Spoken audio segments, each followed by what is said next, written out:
100 for 100.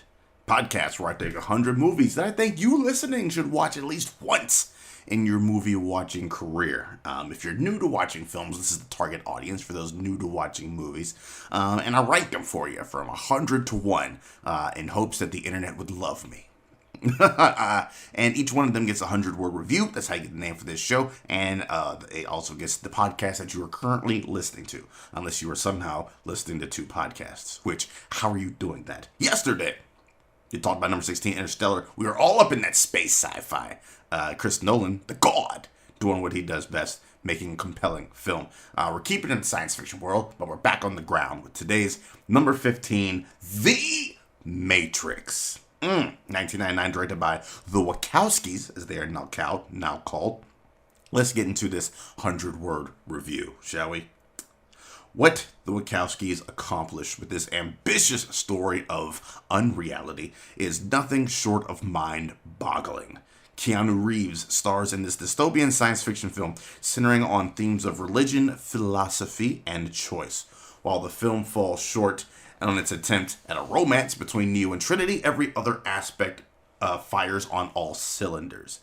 The Matrix invites the viewer to join Neo on a journey of self-discovery that, while having a definite ending, also opens the world to more possibilities.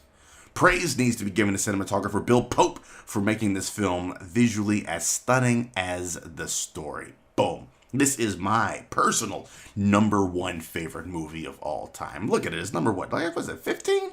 15 on the list? I'm trying to be objective here, people. This is my number one favorite movie of all time because it blends a lot of, there's a lot going on. The Matrix is a goulash. You got action, right? You got sci-fi. You got a little self-discovery in there. There's religion. There's philosophy. There's identity. There's choice. There's so much happening, and there's a lot of leather.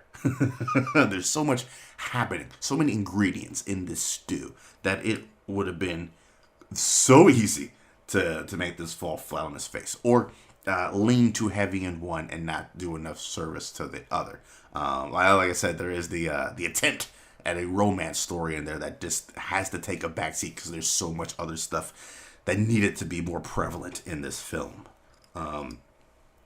But yeah, in the hands of other directors, we would have gotten a completely different product. This is the crowning achievement of the Wachowskis. And, it's not Bound. It's not Cloud Atlas, which I love to death. It's definitely not Speed Racer. This is not even Sense8, although people love Sense8. This is what they will ride their entire careers off of, this film. And boy, have they.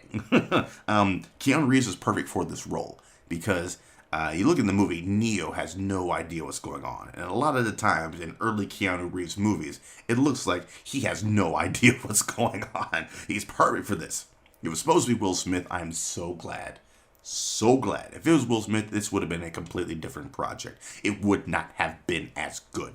Lawrence Fishburne does an incredible job in the mentor role as Morpheus. He can move for a big man. Those fight scenes with him and Neo, with him and Smith, are amazing to behold. And the fight scenes, well choreographed. Neo and Smith in the subway might be one of my favorite fight scenes of all time. This the flow, the back and forth. One gets all the good licks in there, and then one blocking a tightest turn to the others getting some good licks in. But ultimately, my man Neo just knows that you just got to run it out. He stood and he held his ground for a while, but eventually common sense won out, and he's like, let me get the fuck about the Matrix. The visual palette in this, it took me a good couple of watches to realize that, let me make sure I get this right. When you're in the Matrix, everything's got that greenish tint to it, if I remember correctly. And then when you're in the real world, everything's got a bluish tint to it. Like little details like that, man. It takes you a good couple of rewatches to really catch on all that kind of good stuff. 2 and 3, yeah, they're not as good, but the first one should not be judged by their sequels. There's a lot of amazing stuff happening in this movie. I think Carrie-Anne Moss did a great job. Joey Pants does a wonderful job as well. I think this is the movie that introduced me to Hugo. No. Yeah, the movie that introduced me to Hugo Weaving, because this is right before Lord of the Rings. He is an amazing villain. Amazing, just monotone villain. That is Agent Smith. He's terrifying. He's terrifying. There's no way to beat a guy like that. He's a psychopath. But yeah, normally I close these out with if you haven't seen, but it's the fucking Matrix, right? Who hasn't seen the Matrix? If it's been a while since you've watched number 15 on our list, the Matrix, go ahead and do yourself a favor.